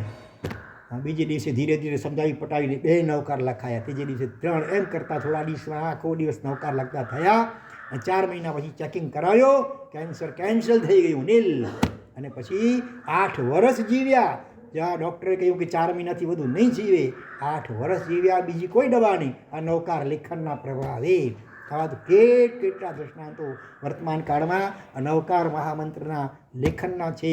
કોઈ વિદ્યાર્થી દર વર્ષે 2-3 વિષયમાં ફેલ થતો હતો અને મારા સાહેબની પહેલાંથી નવકાર લેખનમાં વેકેશનમાં જોડાઈ ગયો. હા અને ઉત્તરોત્તર યાદશક્તિ સુધરતી ગઈ અને MBA થઈ ગયો પાછો બોલો. અને કોલેજમાં પણ વગર ડોનેશને સોમૈયા કોલેજની અંદર એને એડમિશન પણ મળી ગયું અને આગળ વધીને MBAની ડિગ્રી પણ એને પ્રાપ્ત કરી લીધી. હા એકની વ્યક્તિને ક્રોધ બહુ આવતો હતો, નવકાર લેખનથી થોડા મહિનાઓમાં ક્રોધ પણ એકદમ શાંત થઈ ગયો. પછી પંતનગર તમારો દાખલો છે, એક અજયનબાઈ, એના પતિ દારૂનો વ્યસની બની ગયેલો 56 વર્ષની ઉંમરે લગભગ, અને છૂટાછેડાની વાતો. પોલીસ પકડી ગઈ 2 વખત, મેથી પાક પછાડ્યો તો વ્યસન કોનું નામ એમ છૂટે તો છોડતો નહોતો વ્યસન.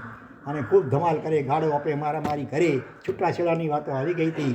ત્યાં કોઈક શ્રાવક તમારા જેવા હશે, એમની પ્રેરણાથી પેલી બેનને જૈન ધર્મ પ્રત્યે આમ રુચિ તો ખરી, એટલે એણે નવકાર લખવાનું, માત્ર 12 જ નવકાર રોજના લખતા થયા. અને લગભગ 2-3 મહિનામાં એ બેનનો ફોન આવી ગયો તો તમારો ખૂબ ખૂબ આભાર. હા, દારૂનું વ્યસન પણ છૂટી ગયું છે ને એકદમ હવે સારી રીતે રહે છે. અમારા હવે છૂટાછેડાની વાત પણ વધી ગઈ છે. આવા અનેક અનુભવો અનેકને થઈ રહ્યા છે. એટલે ખાસ તમને સૌને ભલામણ છે કે 12 નવકાર નિયમિતપણે લખવાનું ચાલુ કરો અને સાથે આ પુસ્તક વાંચો. આ બીજા અનેક દૃષ્ટાંતો આની અંદર છે જે વાંચવાથી નવકાર પ્રત્યેની શ્રદ્ધા આપણી ચોલ મજીટના રંગ જેવી બની જશે. ચારિત્ર તમે બધા કદાચ નથી લઈ શકતા અને મોટી મોટી તપશ્ચર્યાઓ પણ બધા નથી કરી શકતા. હા, ધન્ય છે તમારી ઓલી કઈ વિહા હા, માસકમણ. નાની ઉંમર કેટલી? 12 વર્ષ, 9 વર્ષની ઉંમરમાં જેણે માસક શમન કરી દીધું. ખરેખર ધન્ય છે. એના આવી છે નથી આવી વિહા?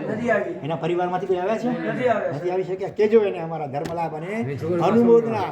અને આ અમિતભાઈ બેઠા છે આ પહેલા વિહાર ગ્રુપમાં ખાસ, અને એમના પર દીકરો કરો મોહિત, એણે માસક શમન કર્યું. કેટલી ઉંમર? 14? કેટલી? 18 વર્ષની ઉંમરમાં પણ એણે પણ આખું માસક શમન કરી લીધું.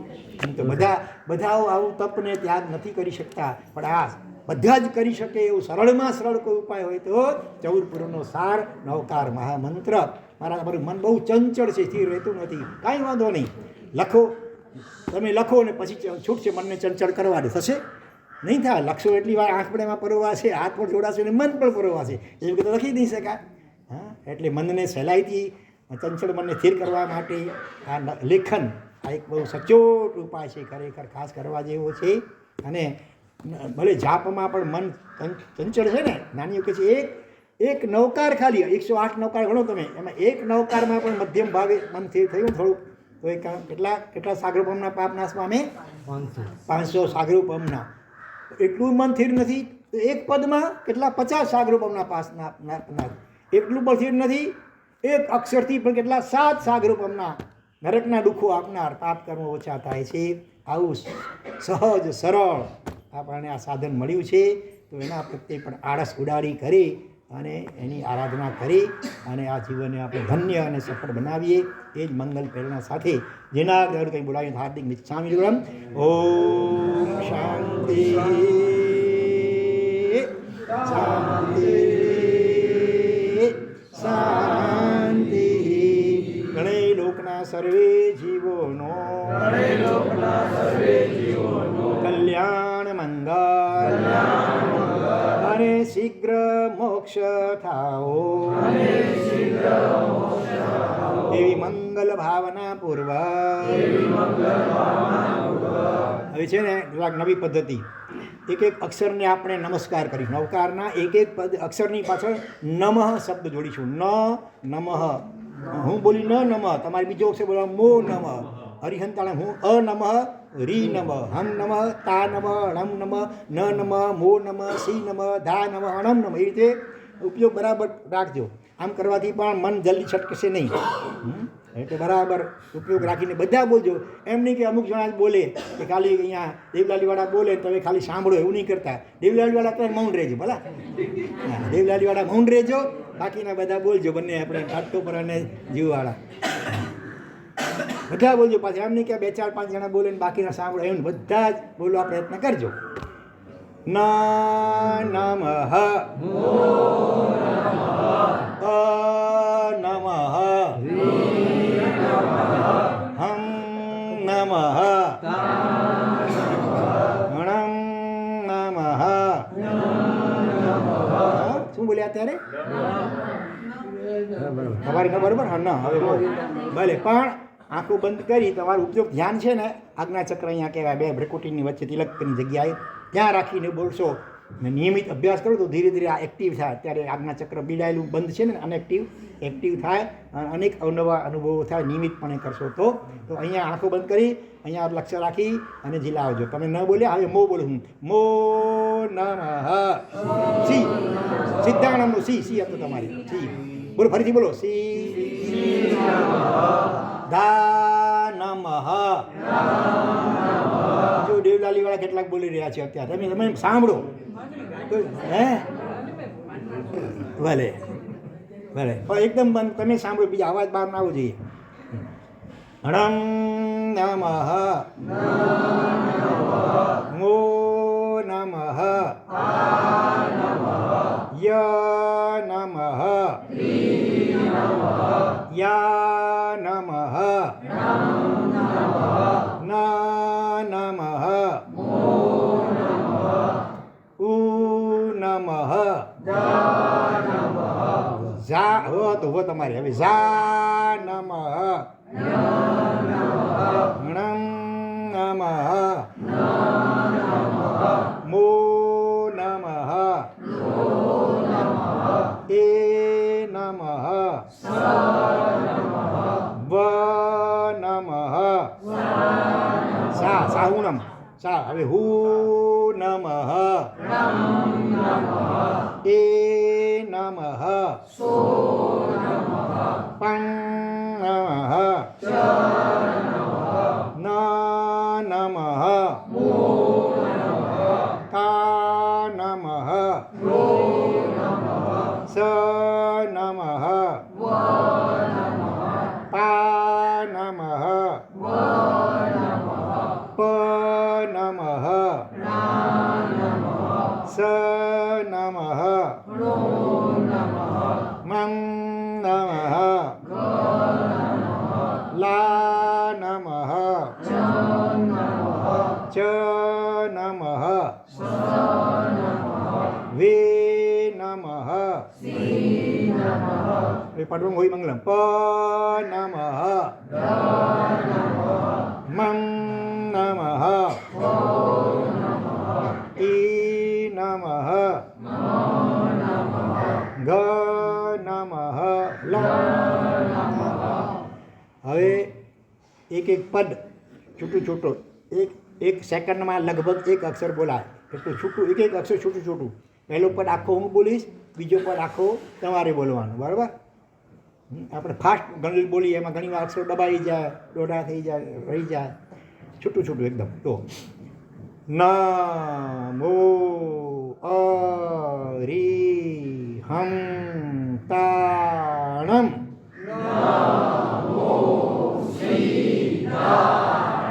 મધ્ય લોક તરફ નમો આયરિયાણમ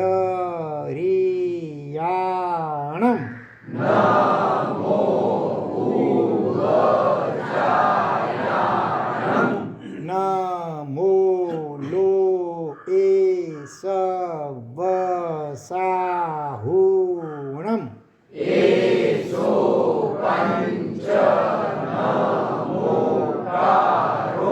સવ પાવ પણાસણો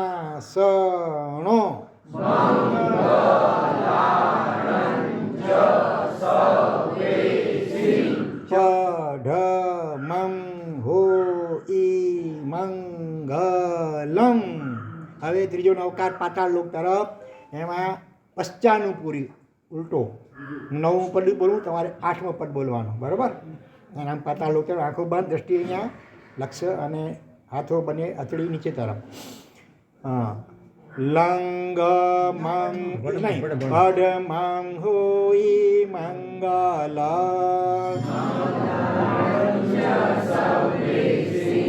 સબ પાવ પણષણો નમો લો એ સબ સાહુણા